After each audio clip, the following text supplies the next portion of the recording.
In the news tonight, in the speech from the throne opening the new Parliament's first ordinary session, His Majesty says the latest elections embody the commitment to strengthening political participation. Atef Tarauni is re-elected as lower house speaker and he pledges cooperation with all authorities.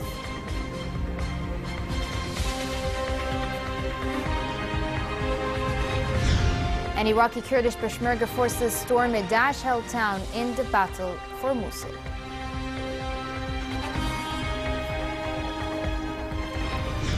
Good evening and welcome to a new edition of the news. His Majesty the King delivered this speech from the throne at the opening of the first ordinary session of Jordan's 18th Parliament. In his address, King Abdullah congratulated members of the House of Representatives who won seats in the September 20 elections, which he said embodied the country's commitment to strengthening public participation in political life and decision-making. He said Jordan had succeeded in protecting its society and national unity against the threats of evil forces, the outlaws of Islam and terrorism. The King said Jordan continues to counter challenges and regional repercussions, which the country should face with determination, unity and solidarity. Jordan, he also reiterated, will remain at the forefront of defending Arab and Muslim causes and will continue to uphold its historical duty in safeguarding Muslim and Christian holy sites in Jerusalem. His Majesty also said the kingdom is determined to move forward in advancing its economy through policies and programs to achieve sustainable growth. Here's a recording of the full speech with English subtitles. Bismillah ar-Rahman ar-Rahim. والصلاة والسلام على سيدنا محمد النبي العربي الهاشمي الأمين. حضرات الأعيان، حضرات النواب، السلام عليكم ورحمة الله وبركاته وبعد. فبسم الله وعلى بركة الله نفتتح الدورة العادية الأولى لمجلس الأمة 18. وإنه لا يسعني أن أتوجه بالتهنئة والمباركة للإخوة والأخوات النواب الذين فازوا بثقة أبناء وبنات دوائرهم الانتخابية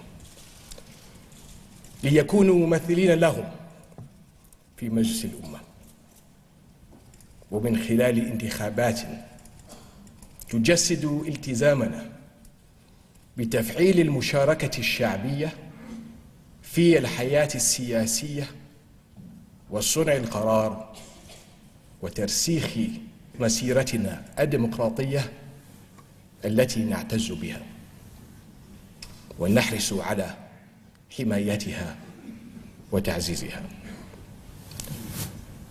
حضرات الأعيان، حضرات النواب، الحمد لله الذي بعونه وتوفيقه وبوعي الأردنيين والأردنيات الذي نعتز بهم ونفاخر، وبشجاعة قواتنا المسلحة الأردنية، الجيش العربي والأجهزة الأمنية التي نحرص على دعمها وتعزيز قدراتها. نجحنا طيلة السنوات الماضية في صون مجتمعنا ووحدتنا الوطنية من قوى الظلام وخوارج العصر والإرهاب.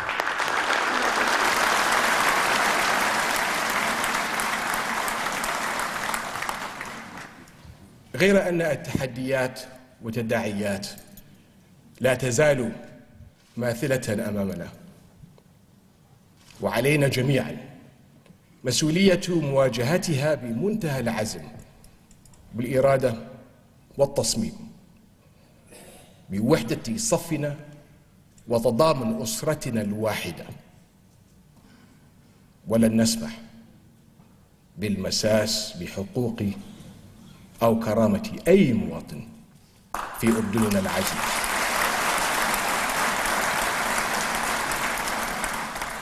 وبالرغم من كل هذه التحديات والتداعيات سنستمر في دورنا التاريخي في الدفاع عن قضايا أمتنا العربية والإسلامية والقيام بواجبنا في حماية الأماكن المقدسة الإسلامية والمسيحية في القدس الشريف.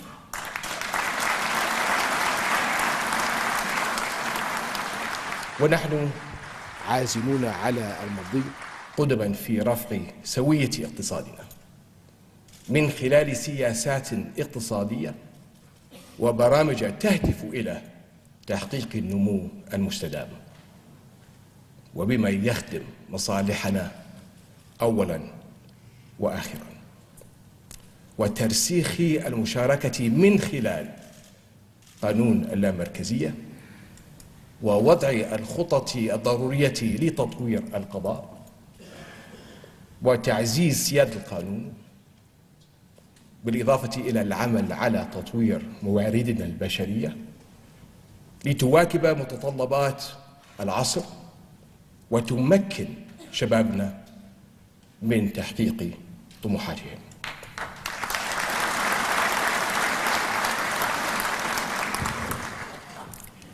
لذا فقد وجهت حكومتي التي آمل أن تستمر طيلة فترة مجلس الأمة 18،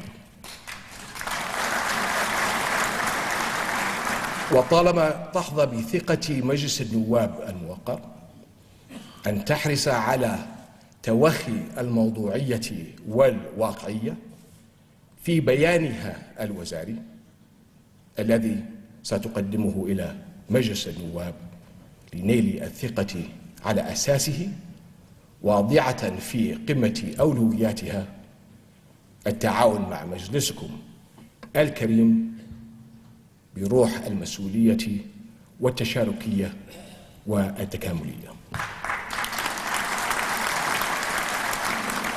وعلى الأساس الدستوري في الفصل بين السلطات، وعلى أساس خدمة الصالح العام. حضرات الأعيان، حضرات النواب،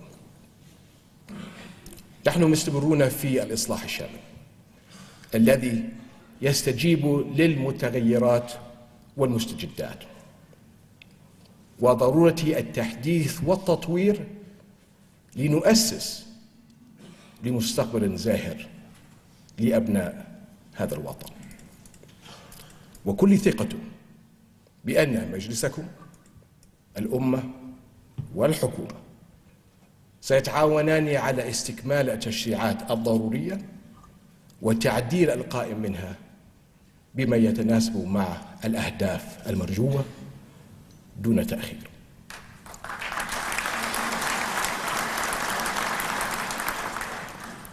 حضرات الأعيان، حضرات النواب، أدعو الله جلت قدرته أن يعيننا جميعا على تحمل مسؤولياتنا كل من موقعه لنمضي بثقة وعزيمة في خدمة هذا الوطن الأعز والمواطن الأغلى. والسلام عليكم ورحمة الله وبركاته.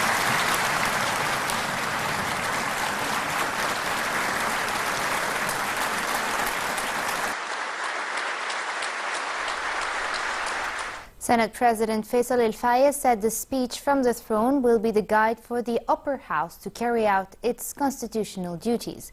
He told the first session of the Senate that the King's approach reflects the political will to enhance parliamentary and legislative life.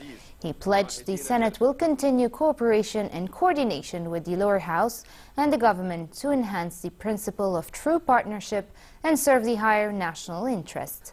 Prime Minister Hani al-Mulki congratulated the President and the members of the Senate for the royal confidence, stressing the government will fully cooperate with the Senate to implement the King's vision. In the first session, the new senators took the oath and formed a 5-member committee that will reply to the speech from the throne. The Senate also elected members of its permanent office. Deputy Atif Toraune was re-elected to the lower house speakership. After taking the oath in their first session that followed the speech from the throne, the new lawmakers voted to choose the speaker. Toraune won 69 votes during the ballot, well ahead of its closest contender, Abdel Karim Dougmi, who garnered 34 votes, and Abdullah Akaye, who won 21 votes. A total of 129 deputies out of the House's 130 members participated in the vote, but 4 ballots were cancelled and 1 was blank. In remarks after his re-election, Toraune pledged continued cooperation with all authorities to serve the nation and achieve the envisioned reform process. He said the House will continue the legislative reforms started by the previous lower house through the passage of the elections, political parties, municipalities, and decentralization laws.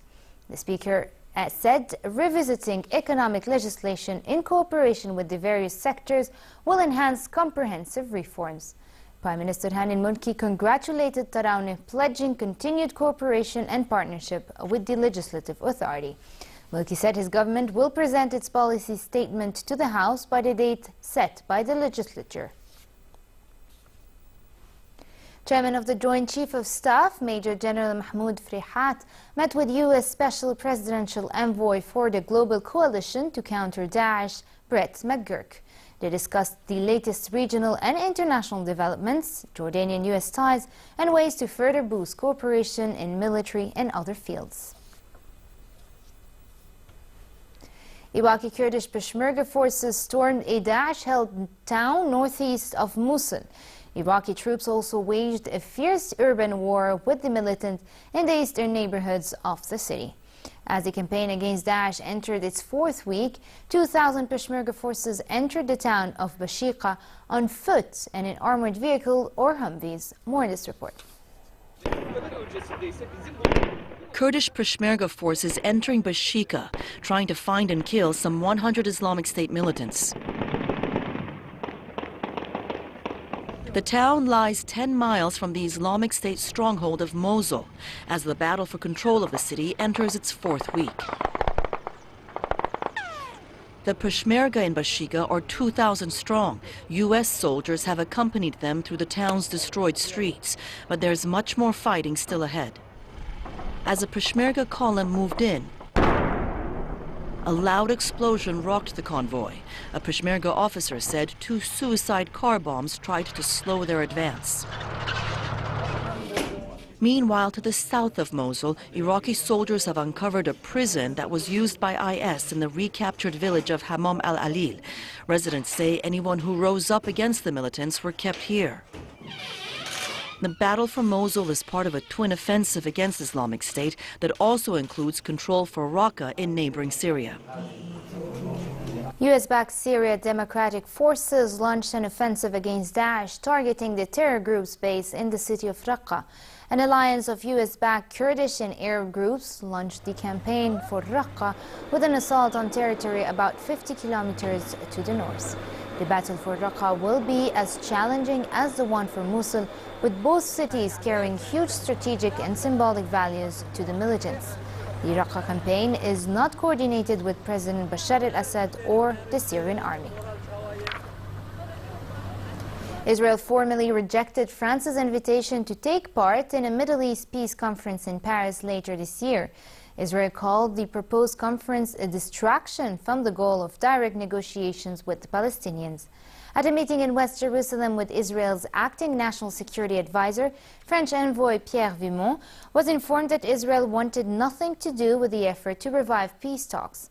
The French envoy, who later met Palestinian officials in Ramallah, made no comment following the discussions. But Palestinian official Saeb Riqad said Vimont had made clear that France would issue invitations to the conference in December. Democratic Hillary Clinton and Republican Donald Trump crisscrossed the United States.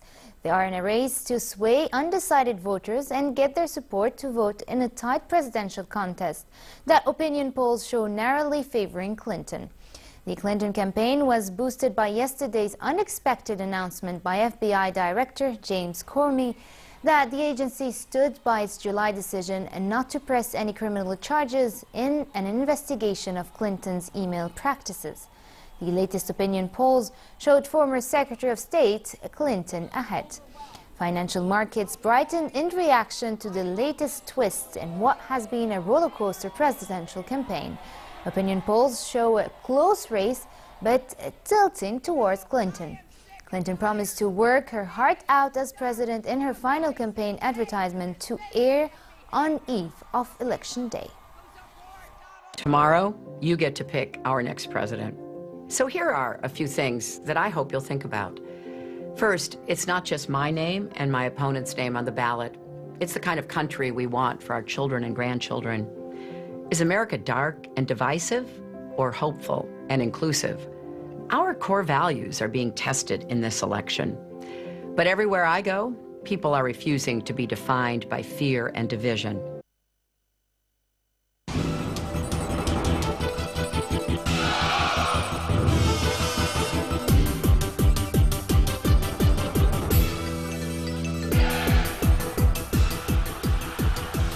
Portugal international Cristiano Ronaldo has signed a new deal with Real Madrid that will keep him in the club until 2021.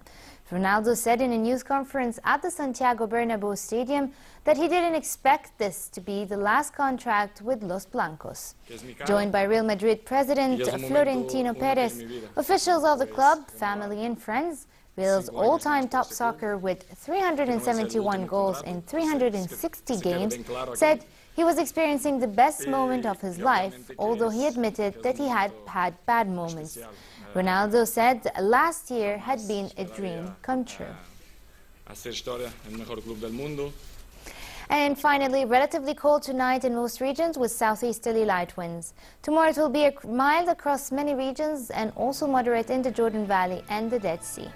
The Gulf of Aqaba should expect moderate conditions with northerly moderate to brisk winds and slightly rough seas. Next are the lows and highs for tonight and tomorrow.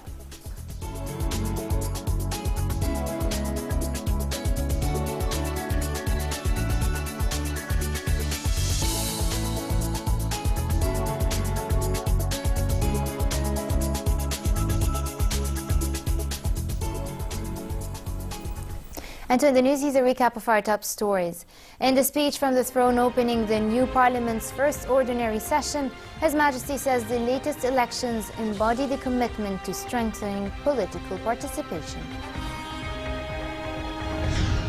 Atif Tarauni is re-elected as lower house speaker, and he pledges cooperation with all authorities.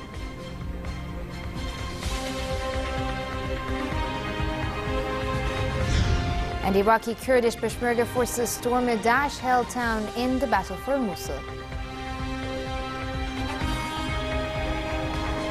And with this we come to an end. I'm Farah Ajluni. Thank you for watching. Have a good night.